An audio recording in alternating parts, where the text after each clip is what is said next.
Assalamualaikum. Waalaikumsalam, Ibu. Apa kabar? Alhamdulillah baik. Oke, sebelum memulai pembelajaran kali ini, alangkah lebih baiknya kan kita berdoa dulu ya. Silakan untuk ketua kelasnya untuk memimpin temannya berdoa. Duduk siap. Berdoa menurut materi masing-masing. Berdoa dimulai.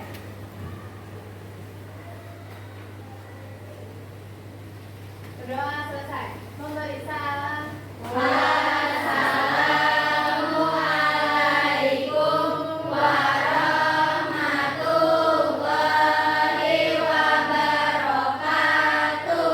Waalaikumsalam warahmatullahi wabarakatuh. Oke, sebelum memulai pembelajaran, Ibu mau cek kehadirannya dulu. Ya, jadi di kelas 11 kan? Azalea Putri, oke.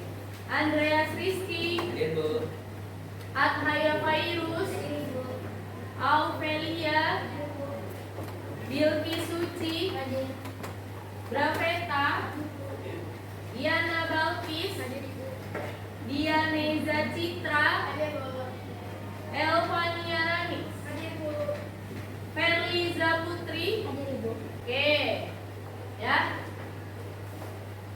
Masih semangat? Oke,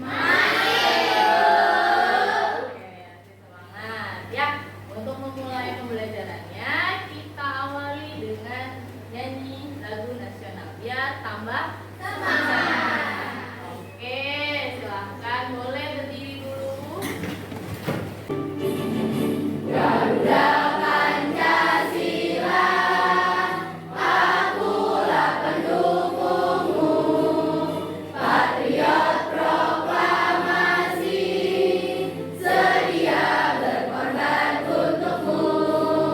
Pancasila dasar negara, rakyat adil makmur sentosa, pribadi bangsaku. Ayo maju, maju, ayo maju, maju, ayo maju, maju. Oke, selamat pagi. Dan lebih semangat?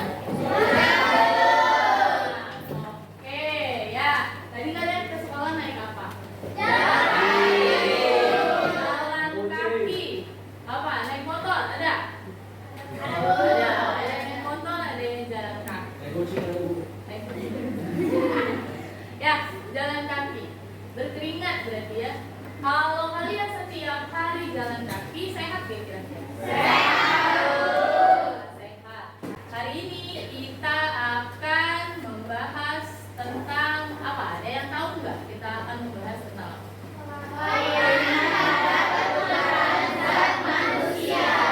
Kelainan pada pertukaran zat manusia. Tujuannya apa sih? Tujuan pembelajaran kita hari ini adalah yang pertama, kalian akan menganalisis keterkaitan struktur organ, ya, tubuh dengan fungsi transport dan pertukaran zat serta kelainan yang akan muncul pada sistem organ tersebut. Yang kedua adalah mengkomunikasikan hasil penyelidikan tentang kasus kelainan atau gangguan fungsi transport zat pada tubuh manusia. Kayak gitu ya. Yang pertama kalian analisis dulu kaitannya antara sistem organ dengan kelainan yang akan muncul dari sistem organ tersebut. Yang kedua, kalian presentasikan hasilnya di depan. Itu adalah tujuan kita hari ini. Kalian bisa menganalisis dan bisa mengkomunikasikan. Nah, Ibu punya gambar di sini. Ada gambar apa nih? Juga. Terus ada apa lagi? Ada es krim. Terus ada apa lagi? Ada junk food. Terus ada apa? Rokok dan vape. Apa itu namanya? Seblak. Seblak itu apa sih? Makanan.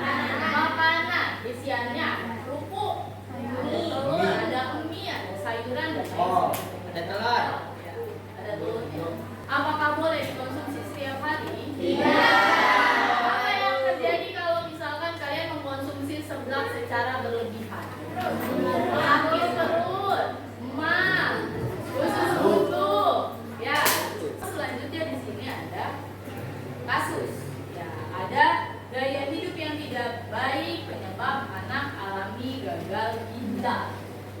Ada lagi remaja 15 tahun kena gagal ginjal usai makan burger.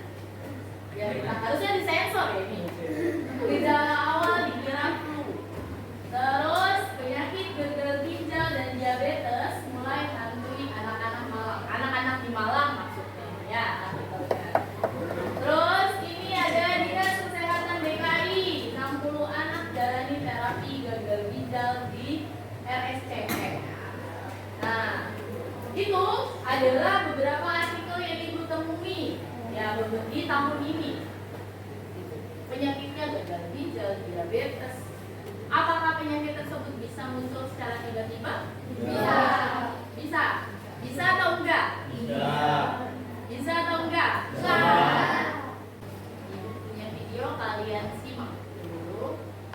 Video ini mengilustrasikan penyakit-penyakit yang bisa menyerang kalian kalau kalian keseringan nahan pipis. So, tonton sampai selesai ya, biar kalian lebih berhati-hati. Pertama, waduh, ada sinyal pipis dari kandung kami. Woi, otot sphincter uretra, hadir tak? Lu tahan gerbang uretra biar kandung kami gak bisa buang air kencing. Waduh, gak tega gua tak. Ini si bos lagi di jalan. Kalau gak lu tahan bisa ngompol di celana si bos. Oh gitu, siap kalau gitu tak.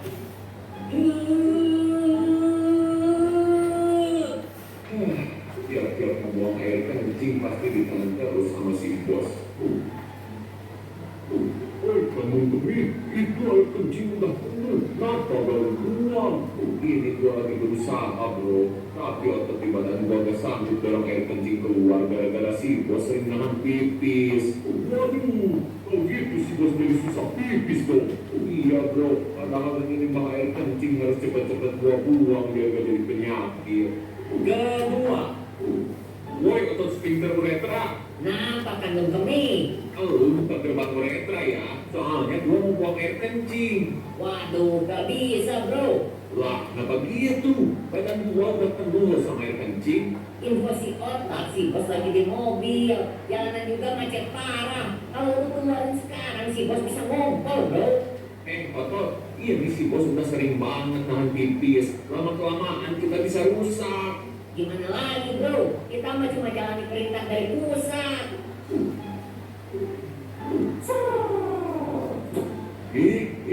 Woi otot sphincter uretra. Kalau lu buka gerbang uretra, gak koordinasi dulu sama gua sih. Gua belum sempet kirim sinyal pengen pipis ke otak lo.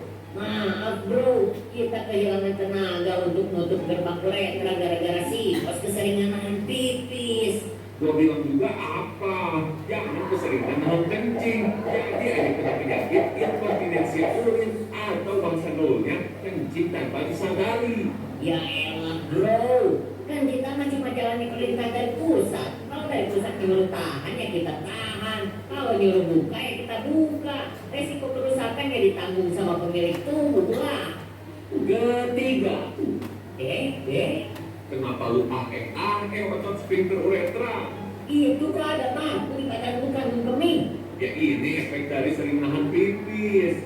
Lah kok bisa bro? Ini bro, dalam air kencing itu ada kandungan mineralnya. Misalnya magnesium, kalsium, natrium, kalium, dan lain-lain. Terus apa hubungannya dengan nahan pipis? Ya kalau air kencing terlalu lama di badan gua, lama-lama mineral-mineral tadi bakal mengendap dan terbentuk uang batu. Ini yang namanya Gleber kalkuli atau batu kandung kemih. Nah, itu tahu. Sakit gak bro? Otot, pasti sakit lah. Apalagi kalau sampai batunya nyumpat di daerah uretra sini. Si bos bakalan kesiksa waktu dia pipis. Serem amat bro. Ya memang seram, makanya jangan sering-sering nahan pipis. Keempat, Waduh, ini kencing udah penuh. Mana sih bos sering banget nahan pipis. Kalau nggak cepet-cepet dibuang, bisa-bisa naik lagi ke ginjalnya air kencing. Kandung kemih, kandung kemih. Ginjal, kenapa badanmu kelihatan bengkak gitu? Gua kena hidronefrosis bro. Apaan itu hidronefrosis? Intinya ini penyakit yang bikin badan gua bengkak karena penumpukan murid, lu sih sering telat buang air kencing. Genial, gua mah selalu on time ngasih sinyal pipis ke otak. Tapi si bosnya yang nahan-nahan biar air kencing gak keluar. Waduh, bisa makin rusak gua kalau gini terus. Bukan lu aja bro yang rusak. Lihat gua juga makin hari makin rusak gara-gara si bos rajin nahan pipis. Kelima, Aduh, sakit, oi. Gandung kemih, kenapa teriak-teriak? Iya nih bro ginjal, gara-gara si bos sering nahan pipis, bakteri jadi lebih mudah berkembang biak di badan gua. Udah gitu mereka seenaknya ngelukain badan gua. Waduh, berbahaya memangnya. Ya bahaya lah bro, kalau si bos pipis bisa keluar darah dan bakalan kerasa panas. Serem amat bro, biar penyakit infeksi saluran kemih ya.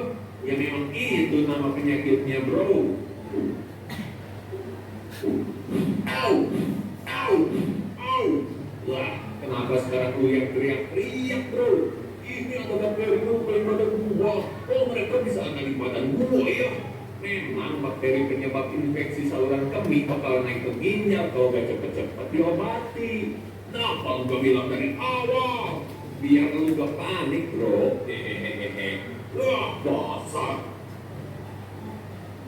Nah, tadi berdasarkan video yang sudah ditampilkan, yang sudah sekalian tonton, itu penyakit, ada berapa penyakit?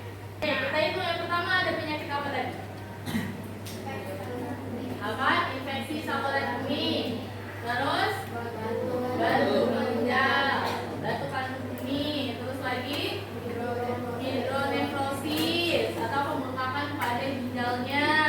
Terus yang keempat ada apa? Lemahnya otot untuk mengkontrol keluarnya air kecil gitu ya. Di situ kita tahu apakah penyakit-penyakit yang ada tadi itu penyakit dadakan. Bukan, karena penyakit itu adalah penyakit berdasarkan kebiasaan. Ya, nah kebiasaan atau pola hidup. Ya, gangguan pada sistem transport zat ada beberapa tahapnya. Pertama, tahapnya adalah peradangan. Ya, tuh, peradangan atau inflamasi. Nah, awalnya penyakitnya hanya meradang. Kalau masih seperti itu pola hidup dan pola makannya, akan terus berlanjut. Tuh, terus yang kedua adalah pembengkakan. Setelah meradang, pembengkakan, memerah, terus kalau dipegang sakit, nyeri, baru peningkatan suhu atau kalor panas dan lain sebagainya. Gitu. Jadi kelainan-kelainan itu bukan hanya penyakit yang pada saat itu terjadi, tidak, tapi berdasarkan pola hidup, pola makan, pola tidur dan lain sebagainya. Kalau salah satu organ yang mengalami gangguan atau mengalami kerusakan, nah yang lainnya juga sama, nanti berdampak ke yang lain. Nah makanya kemarin ibu sudah menugaskan kalian untuk mendesain, ya, merancang poster digital himbauan salah satu penyakit atau gaya hidup sehat, gitu. Ingat? Ya. Oke. Nah nanti ibu minta kalian berkelompok untuk kembali mendiskusikan itu dan nanti di akhir mempresentasikan. Nah sebelum berkelompok kayaknya ini udah pada lesu. Kita ice breaking dulu. Diri. Silakan cari pasangannya, pasangan berdua. Pasangannya tentukan berhadapan-hadapan. Tentukan siapa yang menjadi abu, siapa yang menjadi abi. Nanti yang namanya disebut, misalkan ibu bilang abi, berarti yang abu dia nangkep tangannya abi. Oke. Paham? Abi, abu, abi, abu, abi, abu, abi, abu, abi, abu, abi, abu, abi, abi, abi, abi, abi.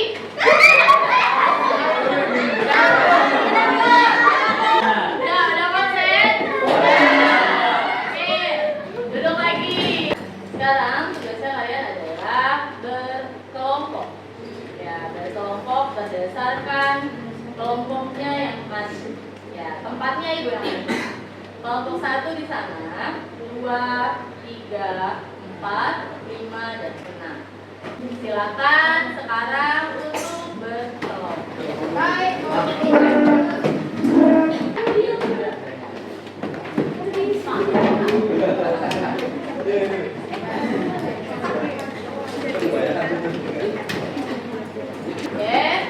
dan berkelompok dengan kelompoknya masing-masing. Sudah. Oke, kalau sudah silakan kalian lanjutkan diskusinya dan menyelesaikan posternya. Ya, itu nanti jadi ada yang presentasi.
Oke, sudah selesai ya waktunya.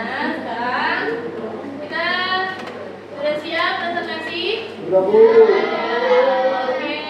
kita mulai dari kelompok 1. Silakan kelompok 1. Assalamualaikum warahmatullahi wabarakatuh. Waalaikumsalam warahmatullahi wabarakatuh. Perkenalkan, kami dari perwakilan kelompok 1. Di sini kami akan menyampaikan materi tentang penyakit organ paru-paru, yaitu tuberkulosis. Pertama-tama perkenalkan, nama saya Bilkis sebagai penyampai materi pertama. Perkenalkan, nama saya Tiara Putri Denini sebagai penyampai materi kedua. Nah, tanpa berlama-lama, mari kita langsung ke masuk materinya. Nah, penyakit tuberkulosis atau biasa disingkat TBC merupakan penyakit paling mematikan yang paling banyak menular di dunia. Menduduki urutan ke-13 sebagai penyakit yang paling banyak mematikan itu di dunia ya. Lalu menduduki urutan kedua sebagai penyakit yang paling mematikan setelah COVID-19. Menurut WHO, itu tercatat ada 1,5 juta penderita yang meninggal akibat tertular penyakit ini. Nah, awal mula penyakit tuberkulosis ini berawal dari bakteri yang bernama Mycobacterium tuberculosis atau MTB. Nah, penularan penyakit ini melalui udara, yang dimana ketika penderita penyakit tuberkulosis ini mengalami batuk dan dia itu secara langsung di tempat umum tanpa ditutup dengan tangan, maka kumannya ini akan keluar dan bertebaran sehingga orang lain di sekitar ini dapat menghirup dan kemungkinan besarnya akan ketularan dari penyakit tuberkulosis ini. Nah, penyakit tuberkulosis ini dibagi menjadi dua bagian. Dibagi menjadi dua bagian gejala. Yang pertama adalah gejala utama dan gejala lainnya. Gejala utamanya itu mengalami batuk terus-menerus. Yang selanjutnya itu adalah gejala lainnya itu ada sesak napas atau nyeri dada. Kemudian dia itu sesak napas, nyeri dada. Terus dia juga mengalami demam jangka panjang dan nafsu makannya itu menurun. Nah, TBC ini dapat berakibat fatal jika tidak langsung diobati, bahkan dapat mengancam nyawa.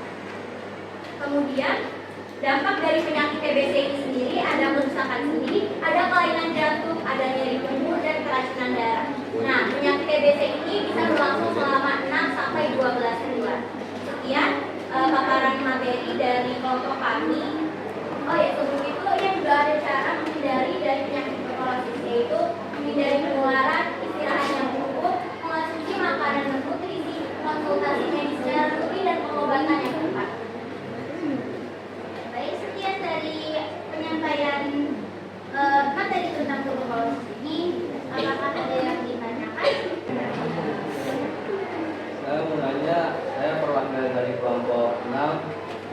Muhammad Jalaluddin, apa sih gejala awal penyakit paru-paru?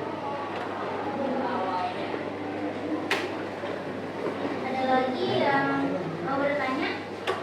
Silakan. Aku dari kelompok 2 mau nanya. Kan tadi ada gambaran itu kan? Gambaran itu kayak gimana sih? Silakan, tanggapi. Nah, saya izin menjawab pertanyaan dari Muhammad Jalaluddin. Tadi pertanyaannya adalah gejala awal yang dialami oleh penderita tuberkulosis ini. Nah, seperti yang telah saya sampaikan tadi, dari penyakit tuberkulosis ini dibagi menjadi 2 gejala, yaitu ada gejala utama dan gejala lain. Nah, gejala pertama itu mengalami batuk terus-menerus. Nah, ada juga gejala lain seperti sesak nafas.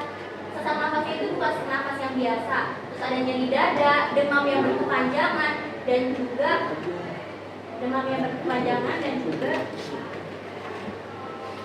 ada juga nafsu makan yang turun.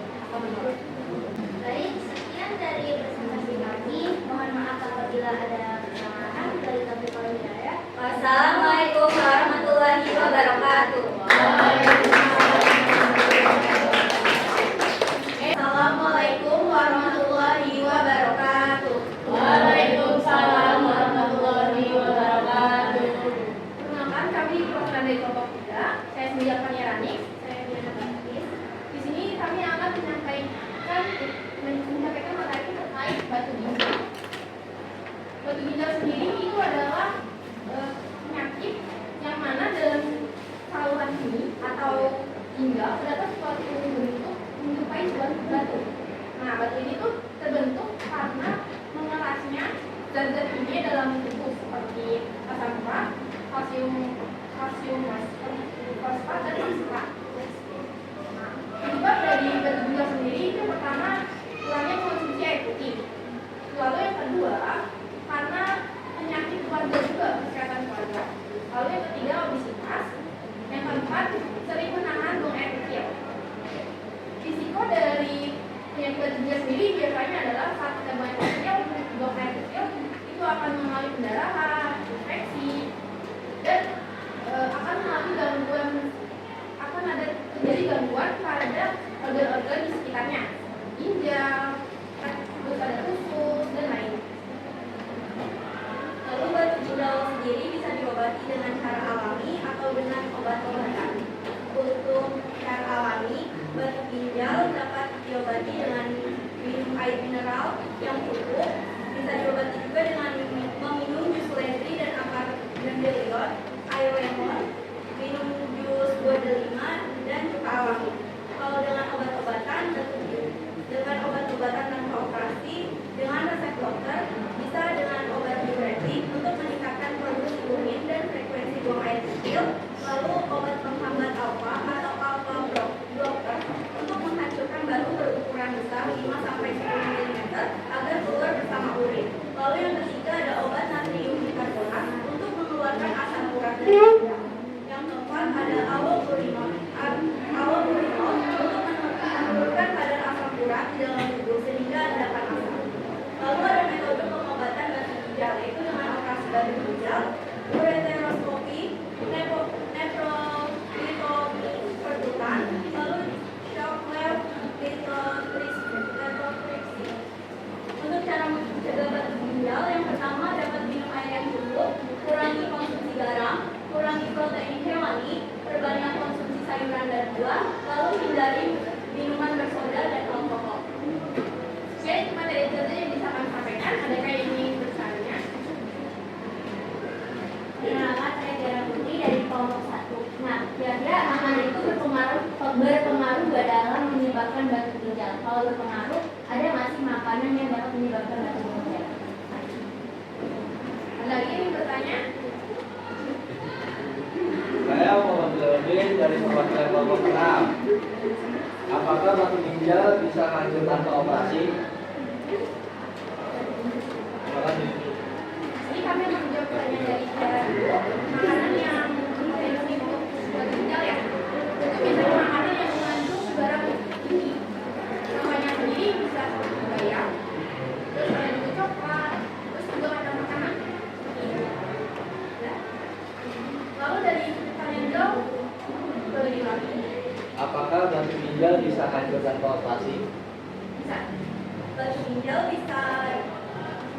lagi tanpa kasih.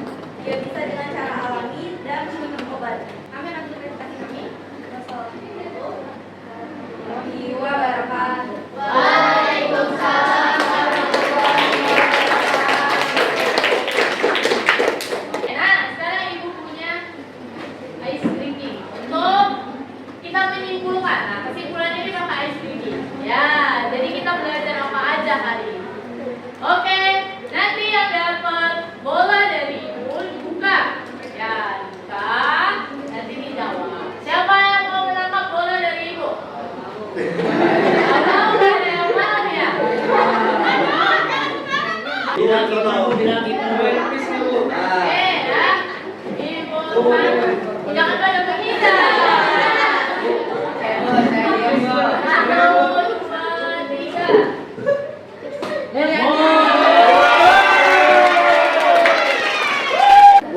Satu aja. Nanti dilempar lagi ya. Apa itu pertanyaannya, Mun? Apa yang kamu pelajari hari ini? Ya, apa yang kamu pelajari? Berdiri dong. Dirimu. Yang saya pelajari adalah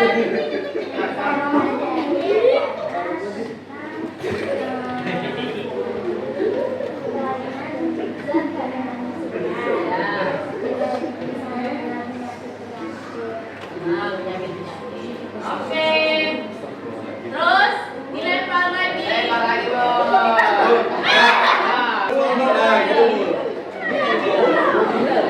Jangan pada ngumpet. Ayo.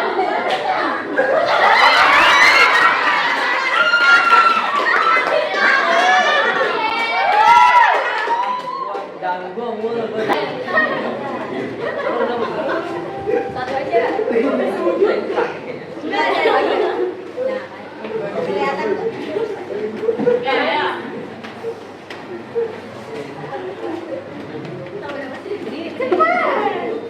Apakah pembelajaran kali ini menarik? Apa yang menurutmu menarik? Apa? Menarik Bu. Menariknya kenapa? Karena menjelaskannya itu menggunakan ya gambar sama dijelaskannya sama teman juga Bu, jadi menarik. Oke.